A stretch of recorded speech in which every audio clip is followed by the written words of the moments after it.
Well, welcome to this panel during the San Francisco Parks Alliance's third annual Public Space Summit. This is A Paradise Born from Disaster. My name is Luke Spray. I do strategic partnerships here at SFPA, and we're just so thrilled to have you with us. This is a real delight for us to be able to share an afternoon with so many lovers of San Francisco's public spaces, and I'm really excited about the discussion we're going to include you on here today. The title and inspiration for this session comes from Rebecca Solnit's excellent book, A Paradise Built in Hell, which talks about the power of communities that rise in the wake of disaster. Her own introduction into this topic came from another San Francisco disaster, the 1989 quake, when she noticed that the valiant efforts of her neighbors did not match the horror stories that she was seeing on the news. She got curious about it and wrote this book. I highly recommend it, and I'll just give you a brief passage from it here. In it, she writes, "Disasters provide an extraordinary window into social desire and possibility. If paradise now arises in hell, it's because in the suspension of the usual order and the failure of most systems, we are free to live and act another way." I could have pulled a dozen quotes from this book, and you will certainly get more. But before we go any further, I want you to notice the image that's on the screen. We were chatting with our panelists before we got started to see if anyone could place it. And I was thrilled, delighted that no one could pick it out from our initial get-go. But this image that you're seeing is of something you might be familiar with, and that is the Portals to the Past that sits in Golden Gate Park now. The Portals to the Past, in the past, sat at the top of Nob Hill, and they go to show us that our city changes. It does not have the form today that it did back then. And sometimes the things that we enjoy today came from the ruins of so long ago. And so to talk about the implications of this and to talk about what this looks like here in our own city, we have an excellent cast of panelists today. I'm going to give them the opportunity to introduce themselves, and so I'll just kind of go through it here. First up, we have Gary Kamiya. Gary, give us a brief introduction to yourself. I'm the author of Cool Gray City of Love, 49 Views of San Francisco, and my new book with the artist Paul Madonna, Spirits of San Francisco, Voyages Through the Unknown City. I write the Portals of the Past history column for the Chronicle, which was indeed based on the town mansion that now resides in Lloyd Lake. And I've been doing that for about 8 years. And I was the executive editor of San Francisco Magazine for 5 years. And I'm a longtime journalist also. Excellent. Thanks for joining us, Gary. Thanks for having me. We also have Elizabeth Mcdonald here with us. Elizabeth is the professor of urban design at UC Berkeley. Elizabeth, tell us a little bit more about yourself. Sure. So I teach urban design in both the City and Regional Planning Department and the Landscape Architecture Environmental Planning Department at UC Berkeley. My own background is as an architect as well as an urban designer. My partner, Alan Jacobs, and I were the lead designers of the Octavia Boulevard and Patricia's Green project, along with the staff of the Department of Public Works. And I've done a lot of work on public space design and a lot of research on it. And my most recent book is called Urban Waterfront Promenades, which does have a few examples from San Francisco, but many from elsewhere around the world. Excellent. Thanks for being with us, Elizabeth. Next up, we have Claire Mooney, who's the Senior Director of Park Projects and Design for the Golden Gate National Parks Conservancy. Claire, give us a little bit more about yourself. Yeah, hi everybody. Claire Mooney. I am a landscape architect, a lover and longtime resident of San Francisco, and pertinent to today, a frequent visitor to Ocean Beach and the Great Highway with my kids, a fine layer of sand all over my house. So really excited to be here today to consider the potential of those parklands now and into the future. Excellent. Thanks, Claire. Much appreciated.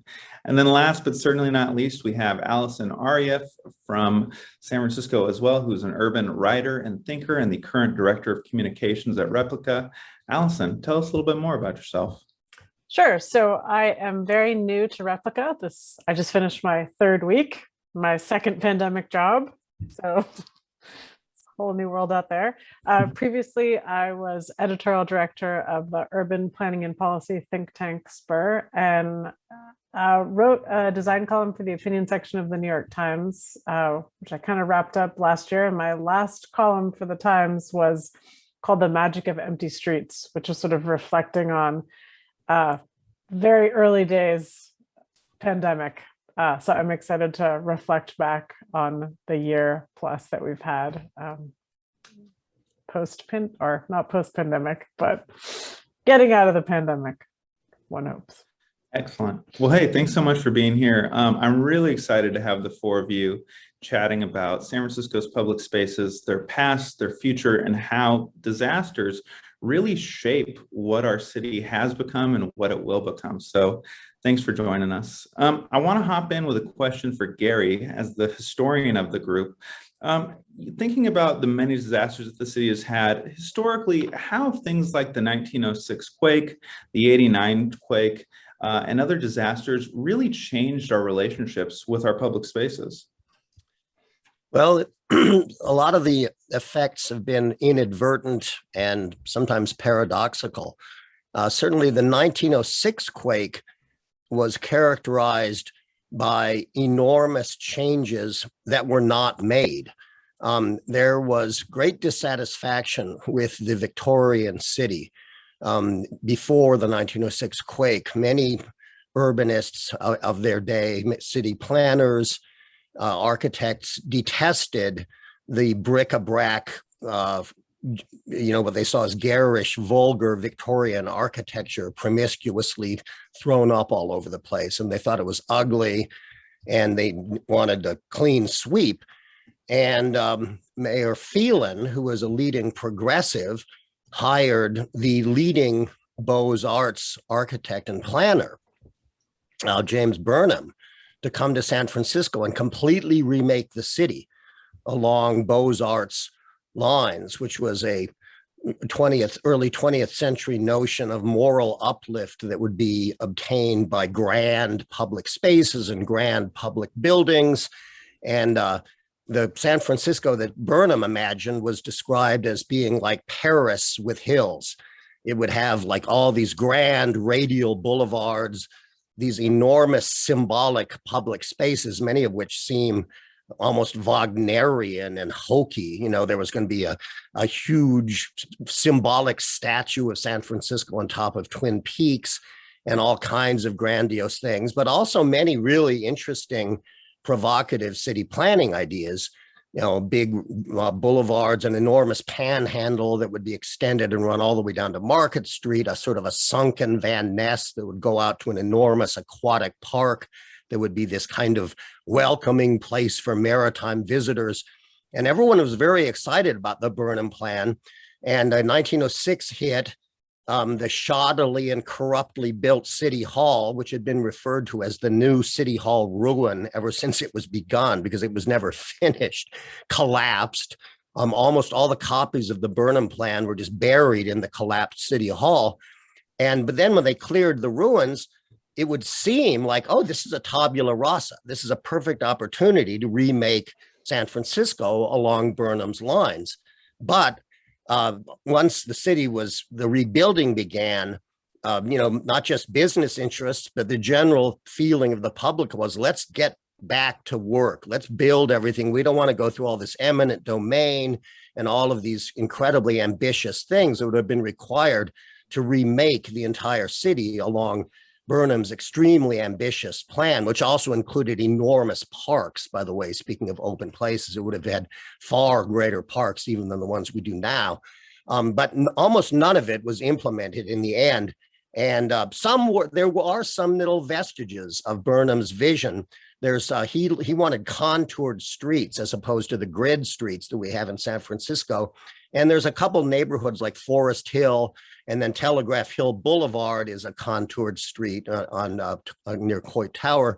And there's a few big radial streets like Park Presidio that are kind of still vestiges of his plan. And the main thing is the Civic Center, which is in fact a Beaux-Arts, it's a spectacular collection of Beaux-Arts buildings. So that's the most enduring thing. But So 1906 is really noteworthy more for what didn't get done than what did. And 1989, turning to the more recent one, again, it was, things that there were opportunities that citizens and officials took.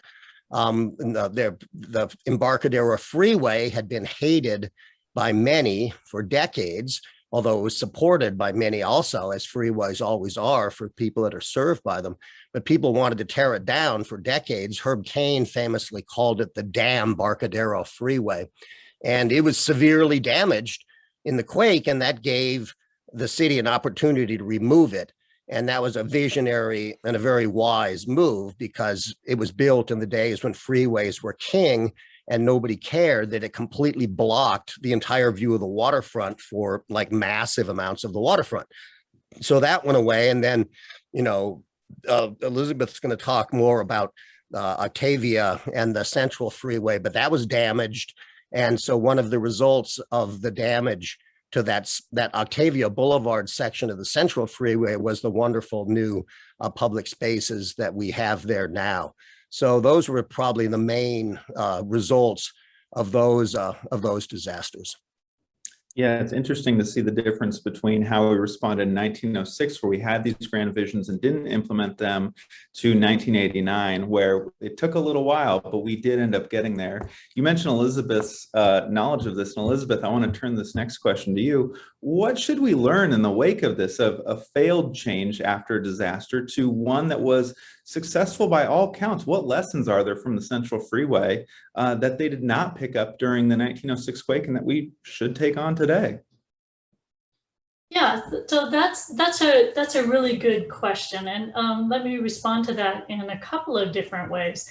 I mean, one of the thing to remember in before the 1989 earthquake, well before it, San Francisco had gone through what we call the Freeway Wars, which happened back in the late 50s and early 60s, which were really the citizens looking at this massive transportation plan that had been created called the Traffic Ways Plan, which would have created these freeways all across the city and going all along the northern waterfront and through the center of the city and out toward and around Golden Gate Park and the like. And citizens saw that coming, and they were alarmed. And so they really fought against it, and they stopped a lot of the freeways in their tracks. So what we were left with in San Francisco, for decades, were these remnants of some of those, freeway structures that were still there, but then they got stopped and they intersected the city in these unusual ways. And and many of those remnants were hated.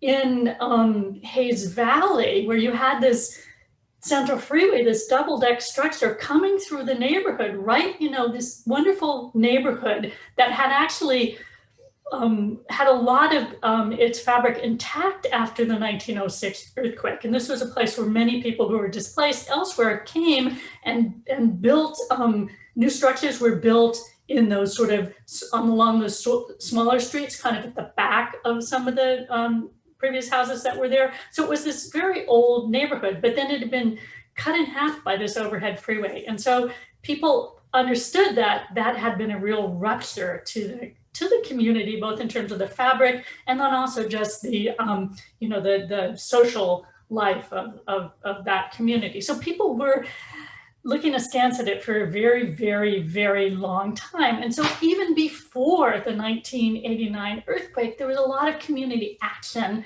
and people really wanting to see if there was a way to take that freeway down. And it was that sort of committed group of people who were already in it, who then, through the long period of time that it took to actually have the decisions made to take the freeway down, right, and went through 3 different ballot measures, as I'm sure most of us remember, and then finally to actually have something constructed, which didn't happen until the early 2000s. It took that community sticking with it, right, and really trying to make something happen, and then overseeing how the actual design was done in the end, that really, really made a difference. I think the other things that we want to think about are, the importance in that case of the community, both at the local level and then also, frankly, at the level of the decision makers, right, and the politicians, to be willing to accept something that was a little bit different, right, and to be first adopters, to do the kind of boulevard that we did for Octavia Boulevard, a multi-way boulevard. A street like that hadn't been built in the US since the 1930s. And there was all these traffic engineering standards that worked against it, right? We had done, Jake and I and our partner Yonan Refray had done research at UC Berkeley that showed how actually these kind of multi-way boulevard streets could work well in modern contexts. And in fact, they do around the world, but the engineering standards at the time wouldn't allow it. So San Francisco was willing to be a first adopter at something that went against the, the received wisdom, as it were. So those were important. And I think the other little thing I want to mention is that, when the initial ideas were being put out there and discussed for Octavia Boulevard, nobody was talking about a park at the end of it. Everybody just wanted to see the freeway come down and then to rebuild on, some of those lots that would be liberated from all the freeway infrastructure. Well, through our process working with the community, we identified the opportunity for this park, right? And so the community made the decision that, yes, we need that public space in the neighborhood. Instead of maximizing all of the development opportunity, let's also, take advantage of the opportunity for this public open space. It may not be the most, the space that you'd most think about for a little park right at the end of this big traffic moving street, but nonetheless, I think everybody would agree that it's been really, really important for the neighborhood. So I think I'll stop at that there. Oh, that's so fascinating in the sense that we didn't even think of Patricia's Green being there, and now we can't imagine the city without it. One of the things you touched on was politicians being willing to do something different. And I'm curious, I'll turn this next question to Allison. Allison, you worked at Spur for a long time and have been in the depths of bureaucracy there. Do you see any parallels between what we saw in 1989 and the remnants of the freeway revolts before that happening now with some of the changes to our streets? We have the slow streets, we have Great Highway, we have JFK. Are we going to get any of that same willingness from politicians to move forwards? Because we're certainly seeing it from our citizens. Let's see. I do think some politicians and city officials are quite ready, willing, and able to, they have moved forward on these changes and they would like to keep them. I would say that there are a lot of citizens who are for these, but alas, there's a lot of citizens who aren't. I'm always struck by San Francisco's unique ability to go nuts over the smallest possible things. Car-free JFK being one example. It's ultimately like a 1 mile stretch of road. It should not consume dialogue for months at a time when there's a lot of other things going on. Ultimately, this has so much to do with land use and our obsession with the car. And while it seemed for a while there, early days of pandemic, no one was going anywhere. The city was quiet. No one was driving anywhere. Traffic has returned to pre-pandemic levels. Certain swaths of the city are fighting to get rid of slow streets. People are complaining that parklets are taking parking spaces away and that businesses won't be able to return without them. So I think that unfortunately those debates rage on. I do think there's a lot of people advocating for a lot of the right things right now, which is positive to see. But I do feel, and maybe this is just nostalgia as one gets older, or some idea that it was better at a different time, that it did seem like people came together more effectively in some disasters past to, I think of all those pictures of tents out in the park after the earthquake to house people, and that they're just, you wouldn't think of not providing housing for folks in a way that we've become, I think, a bit desensitized in the city, especially as so many people couldn't stay home and didn't really have to address it. So I don't know how to resolve that, but that's sort of what I've observed. Yeah, it's a tough thing, and these battles, they're going to keep being waged. Elizabeth, you mentioned the freeway revolts and how that was 20 years before we even talked about taking down the Central Freeway. I want to get to the future and talking about the Great Highway in just a moment with Claire. But before we do, I think we're on an important point here in terms of how do we as San Franciscans respond? What is the civic response here? And Gary, I want to turn back to you for a second. How has the city's civic response to crises like 1906 or even the flu of 1918 in comparison with what we're seeing during this COVID crisis? What's your take on the difference between these different disasters that we've encountered? Yeah, it's really interesting, Luke. In some ways, it's a little hard to compare them because 1906 was an apocalyptic disaster. It was the most physically devastating event ever to strike an American city and one of the most devastating events outside of wartime ever to strike any city. So it was, massive Dresden bombing like destruction. The entire heart of the city was completely destroyed. And there really was an extraordinary and not that well known civic comeback from that earthquake that is really remarkable in every way. Physically, the rebuilding of the city took place with incredible rapidity. They were working on rebuilding it when the fires were still smoking, and people were sitting downtown shipping stuff off bricks, and there was this incredible civic pride, expressed by that famous line, the damnedest fine ruins, and that there was this sort of that San Francisco civic pride that had always been very strong really came to the forefront. And there was a tremendous amount of togetherness. It was a more homogenous city then, of course, as well, a somewhat smaller city. But yeah, I mean, you'd have to say that there were things that, for example, there was an urban cleanup day that took place 1 year after the earthquake. And they had buglers come out on the 7 hills, which are not 7, but on the 7 hills of San Francisco, and played reveille, and all, bankers and ditch diggers and people from all walks of life seized their shovels and brooms. And in one day, they succeeded in clearing out more rubble from the massive amount of chaos and rubble downtown than had been done in the previous, X number of months.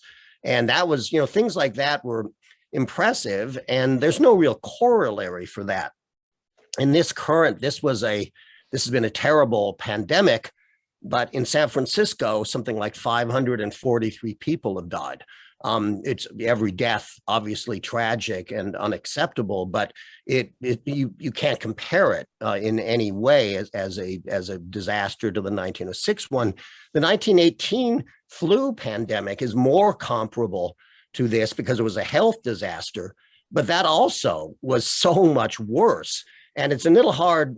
There's cultural factors that play into that. When you read I've read all 3 of the leading newspapers, all of their stories for a year during that time. And they'd cover it, and they'd get their really good, the Sob sister, usually women journalists that were really good stylists to write these really heart-wrenching tales. There'd be one of them in each a paper, each edition. But it was always in the local section. The front pages were all about world news, and everybody was preoccupied with World War I and patriotism and jingoism and getting rid of the Hun. And the fact that 300 people a day were 25-year-old healthy young people were dying of the Spanish flu didn't seem to even register that much. And then when it was done, people just moved on from it. In some ways, it was a different cultural time.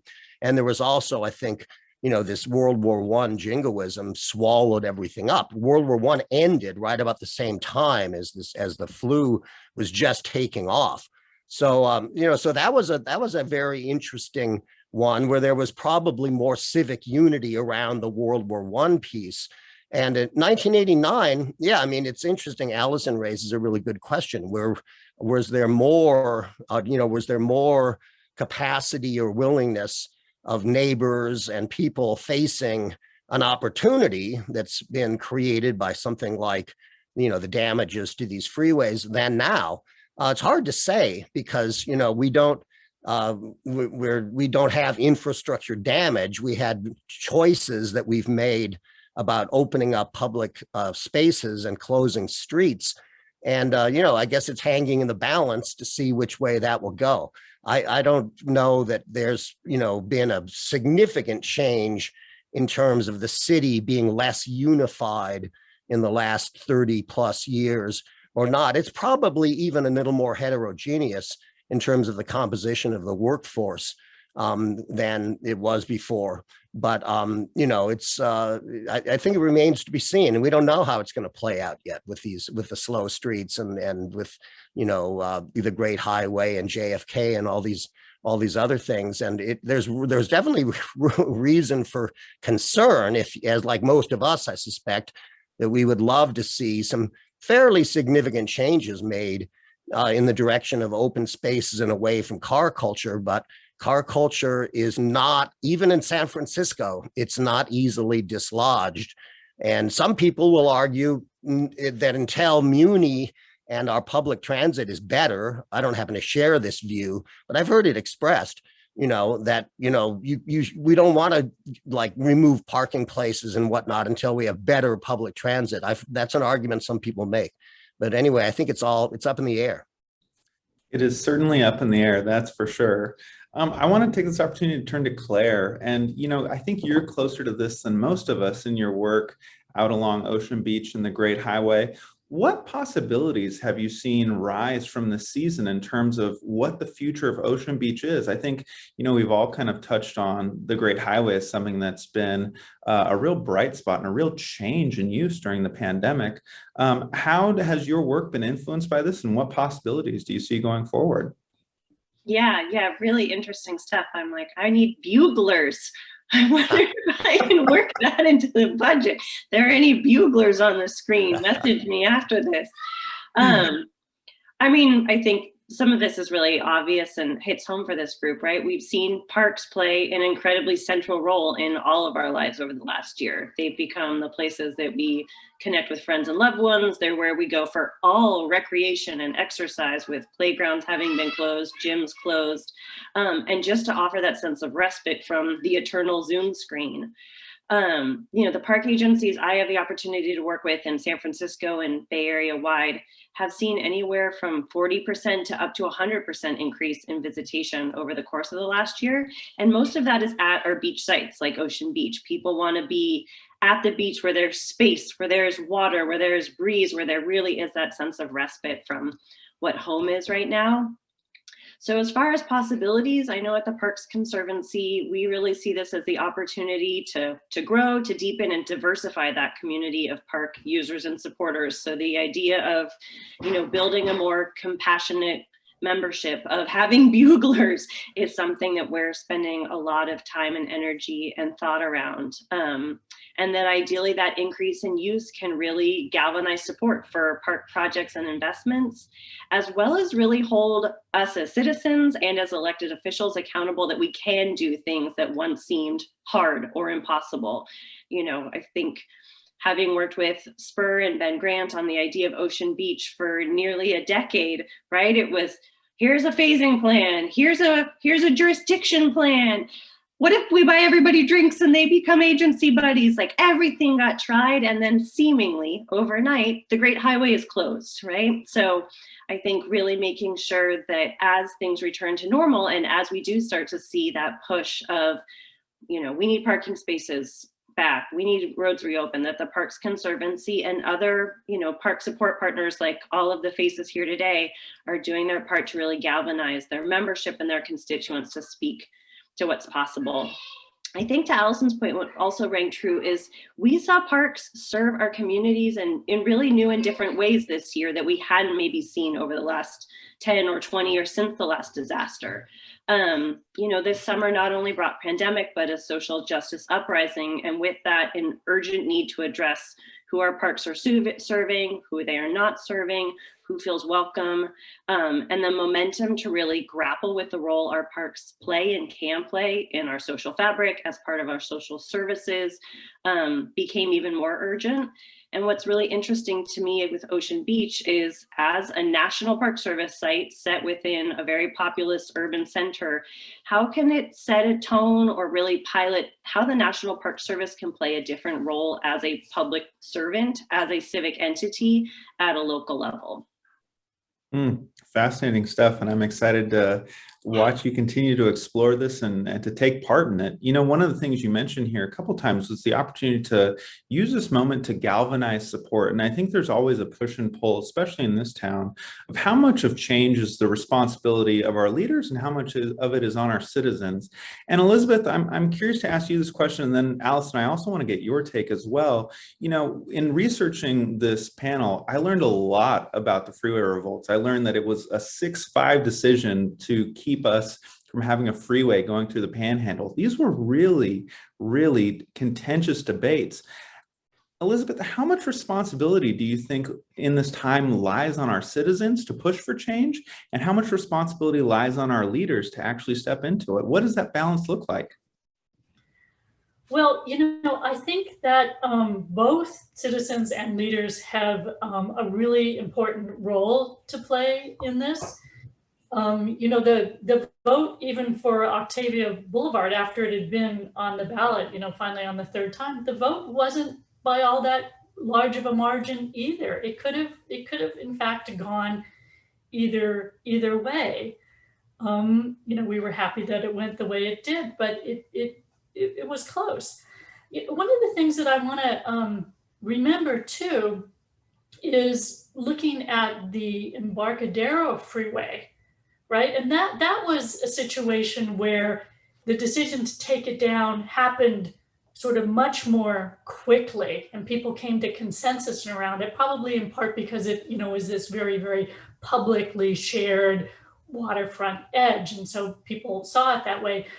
But also, you know, the planning department way back in the 70s, right? They did these planning studies that showed that transportation could work in the downtown without the Embarcadero Freeway. And those planning studies were just sitting on a shelf, right? And somebody, as I recall from Caltrans, remembered those plans when after the 1989 earthquake happened and took it down and said, you know, they already had a framework for how things could work. And so that really, really contributed to the dialogue.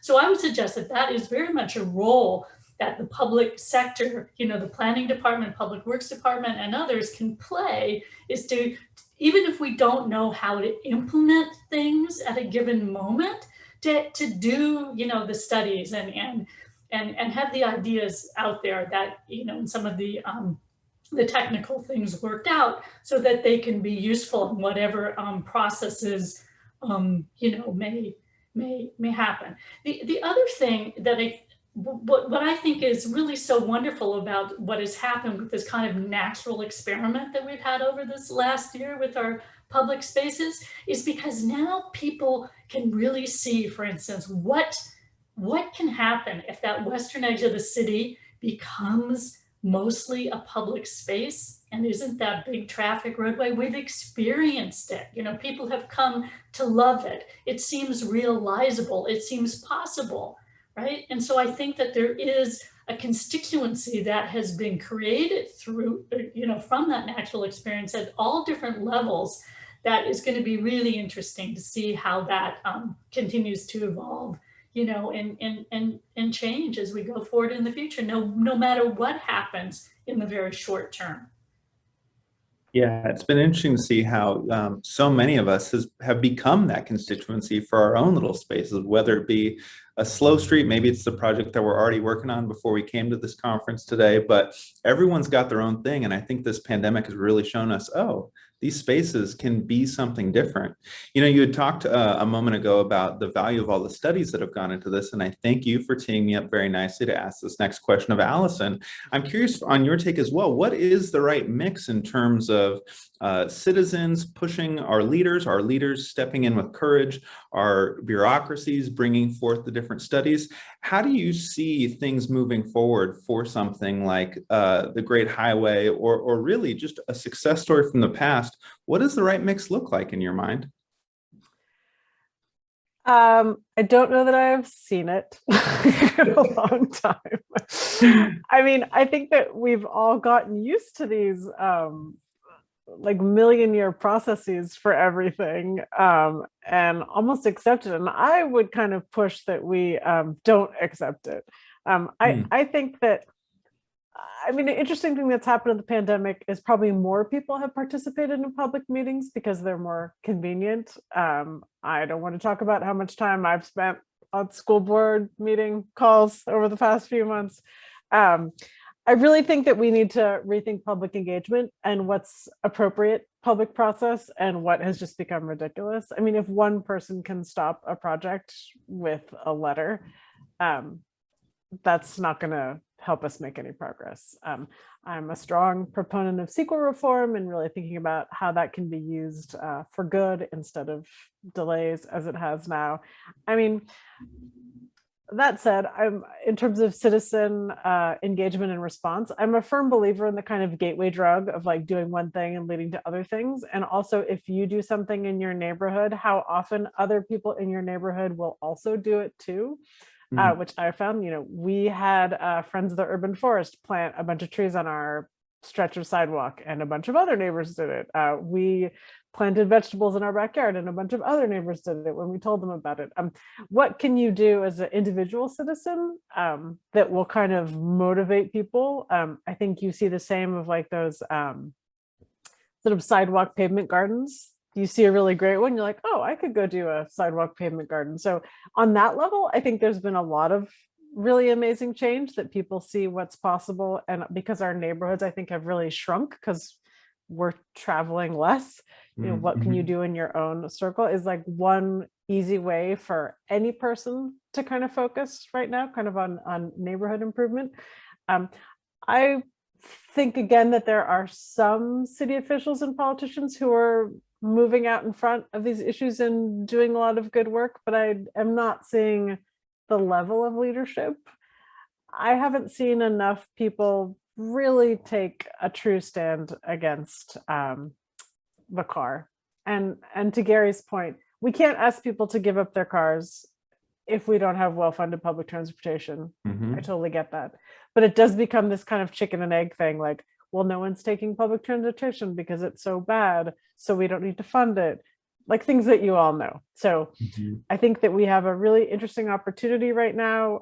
We have a transportation secretary and an administration that actually believe in a lot of the things that we're talking about right now. I feel that that could be a very short window with an election cycle being what it is. And let's just grab all the transportation infrastructure money we can now while it's an option. And I think something positive could come from that. But like, it can't be a 10-year study. And the final thing I'll say on that is like, I've loved the kind of fast and dirty guerrilla stuff. Like, we're not going to get permission. We're just going to like put the slow streets. We're just going to do these things. That was a time for it. I hope we don't lose that, because sometimes you just need to do that. And people are like, oh, wow, like the world is still revolving on its axis because we closed the street to traffic so we can survive. So if we had studied that and taken 10 years to get to it, that would have been quite sad. So studies have their place for sure, and they're certainly necessary. But I think that we should try and see what we can do to kind of moderate the level of studiness that we've all become inured to. Yeah, it's interesting. You talk about kind of the iterative process with slow streets and things like that. And you echo something that Elizabeth said, is that we get to experience it that way. We get to experience how our streets can be different. And, one neighbor planting a garden encourages another person plant a garden because we get to see it with our own eyes and touch it and taste it. And I want to turn back to you, Claire, and say, you know, as someone who's been working on the Ocean Beach for so long, Ocean Beach is so essential to our city, especially with climate change and sea level rise. How has the experience of a people-first Great Highway really changed your approach to how we talk about and how we move forward with this idea of what the future of Ocean Beach can be? Allison also talked about kind of rethinking public engagement, and I'm curious as to if your organization has leaned into any of those things in light of this pandemic. Yeah, I mean, I feel like everything else I'm saying, I was just like, yes, like Buglers. Yeah, and the buglers. You know, certainly as someone, I mean, like many of you that operate friends groups, right? Like you have 1 foot in community and 1 foot in government, or I certainly have 1 foot in each, right? And I think that can be a really magical place to operate, because you can push government in a way that you can't as a citizen. You can amplify community voice in a different way. So I think thinking about, you know, a lot of what Allison said, what comes to mind for me is about, you know, the opportunity for piloting, right? For doing that in a way that's with a long-term vision, understanding of where governments struggle, understanding what process may hold, but piloting and making scalable changes are going to become some of our like best friends, right? Like words like that signal like, it's okay, it's not forever, but let's try it. Let's try it on. Let's try it out, is a place that citizens and definitely those of us that work with that kind of 1 foot in government and 1 foot in community can really help to amplify, to test, to provide lessons learned and best practices around, so that those become you know, I really like one garden gets planted and it becomes a second, becomes a third. So I think that's a pattern of behavior that we can really support in that work. You know, at Ocean Beach and at all of our parklands, I also feel like this is a real moment for thinking about community design and co-design. You know, I am not a transportation planner, but I do feel a part of the magic of the Great Highway was that closure of that larger network of slow streets and being able to walk and to bike to Ocean Beach, to finding empty parking lots when you got there and reimagining not just the beach itself, but just how you got to Ocean Beach, what you did when you first arrived, what might occupy those spaces. And I think that's a real opportunity for those of us to listen to concerns, to listen to opportunities, and to use those skills we have as park professionals to start to think about where we hear real opportunities for change. You know, Ocean Beach is always our most popular site on Coastal Cleanup Day, which is funny because it's also like our cleanest beach. But also thinking about, you know, use of the seawalls as this amazing opportunity for art and expression, use of just watching people and people watching along the Great Highway with rollerblades are out again and kids are building sandcastles. I think just that activation and that reconnecting as community members plant so many seeds to what Allison was saying that can then really grow some good opportunities for, you know, what is pilot, what is temporary, and then how you make that permanent and you move that to scalable. You know, it's so interesting thinking about the need to go from these big, long studies that I think tire all of us out towards a process that's more iterative. Elizabeth, I'm curious to your point earlier about how Patricia's Green wasn't even imagined when we talked about bringing the freeway down. What, you know, lessons do you think we should take from that effort and bring them into this iterative process? Were there any successes during that time that could help us bridge this divide between the iterative process that happens tomorrow and the 10-year plan that you hope you live to see? Yeah, that's a good question. And again, I would be arguing for you know, the city planning department or the professionals who are involved in doing these kind of bigger plans to be really thinking creatively and not just doing business as usual, right? But seeing what opportunities there really are, right? And for yeah, just grasping a hold of things. I don't know a better way of saying it, but just to think outside of the box. You know, I'm lucky to be a professor at UC Berkeley, and I get to work with these amazing students, and we do these studio courses where we're able to sort of think outside of the box. And I usually try and do it around a really topical area. And so like this last semester, we're looking at the Outer Sunset District, right? And we looked at a whole integrated systems for movement, right? And for public spaces, and maybe how development could interact with that, you know, in a way that was really visionary, and it was with a Green New Deal framing. So the students are able to do that and put that out there. And maybe there's other entities that can put those kind of ideas out there into the mix and kind of shape things up a little bit, or just get a set of creative ideas out there. So all of these different avenues, I think, can really, really help. But the important thing is not to get stuck, right, in the ways that we've always done things, or the way that we think things have to be done, particularly when we're talking about the public realm of streets, right? They don't have to be like they are now. They can be something else. And we just we have to keep that in mind. And I think keep working for having those conversations about really what do we want our public realm in the city to be, right? And being willing to take back space and use it in different ways. And so I just want a lot of people to be able to put their ideas into the mix for how that can be. You know, one thing that comes to mind, Elizabeth. Go ahead, Gary. Oh, I was just going to say that I think that on that very point, I think we need to bring up the whole other piece of this COVID pandemic and its effect on not just San Francisco, but on cities all around the world. And the actual outcome is not known yet. But what's going to happen to downtowns?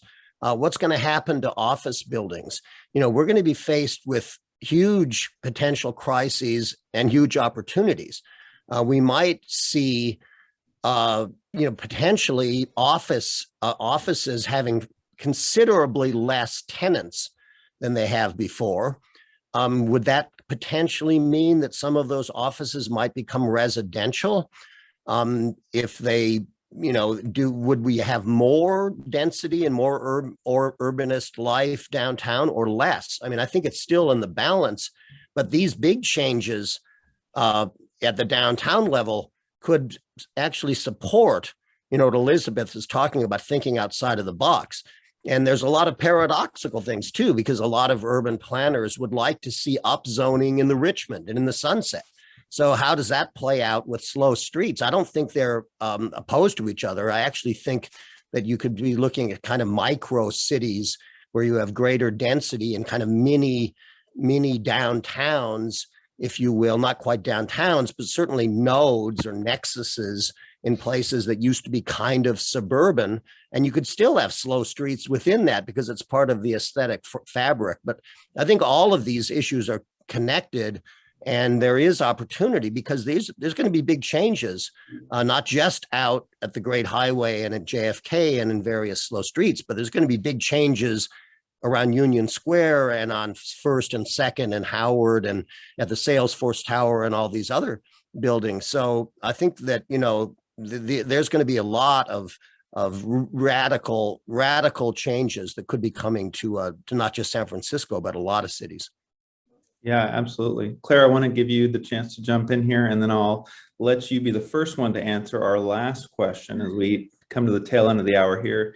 And it's a personal one. So I'll give you a chance to jump in with your response here. And then if you can end with telling us what's been a change that's been implemented in this last year that you've just been happy to see yourself? Oh, yeah. I was, with Elizabeth talking about out of the box thinking, part of what I also see that integration with community design and co-design is also that opportunity to redefine what is done and what is our end result. And I think it's placed a much greater emphasis on what is the experience, or what is the amenity that is needed, and moving away from the oh, we need bathrooms. Let's take the design guidelines out for public restrooms. And people, I think we saw this during the pandemic. people just wanted restrooms, right? If it's on wheels and DPW drives it and delivers it, fine. You know, we want restaurants. Okay, if those are in parking spots and parklets, even better. Like we have a greater willingness right now to just have the service or the amenity delivered, and it doesn't have to take a form we're familiar with. And I think that's an incredible opportunity at Ocean Beach, because that does feel like that was part of what is tripping up, is this sense of like, as you have a very dynamic site, as you have up-teamed government agencies, federal, state, local, interested in the end result, how, you know, whose design guidelines do you pull off the shelf and apply? And a more fluid and dynamic approach might accomplish all of the same results without tripping us up in the same way, and sets us up for a greater level of adaptation towards resiliency, towards recognizing that that will be a threatened site. Mm-hmm. On a personal note, I mean, I am a resident of the Outer Richmond. I have 2 small kids who have been surprisingly quiet for the last hour. Those are kids that can now do 10-mile bike rides out our front door without seeing a car, through Golden Gate Park, out the Great Highway, that have come to know their neighbors in a different way than they did pre-pandemic, that are just having this really magical small childhood here in San Francisco right now. And like, I will hold on to it kicking and screaming in that way, because I think it builds that next generation of urban thinkers that could see a car-free San Francisco, or a more limited car-free San Francisco. Excellent, thank you. And thank you for joining us today, I really appreciate it. Allison, I'll turn to you now. What's a pandemic change to our public spaces that you personally have been glad to see? I will answer that, but I first just want to comment on something about the last 2 speakers said about form. We don't know what's going to happen to downtowns. We don't need to focus so much about what the bathroom looks like, what the restaurant looks like. I feel we have so many vacancies right now and so much unused space that we should just toss out like any existing form-based code. And like, if you can figure out how to get housing in storefronts, or, you know, turn half a sales force into a school or whatever it is, like, I just think all bets are off, that we should be open to finding new uses for old spaces, instead of using these containers for, maybe they were built for something, but that doesn't necessarily mean that's what we need right now. So I want us to think way beyond slow streets. Slow streets are great, but it's a very small scale change in some ways. So just kind of blow it up.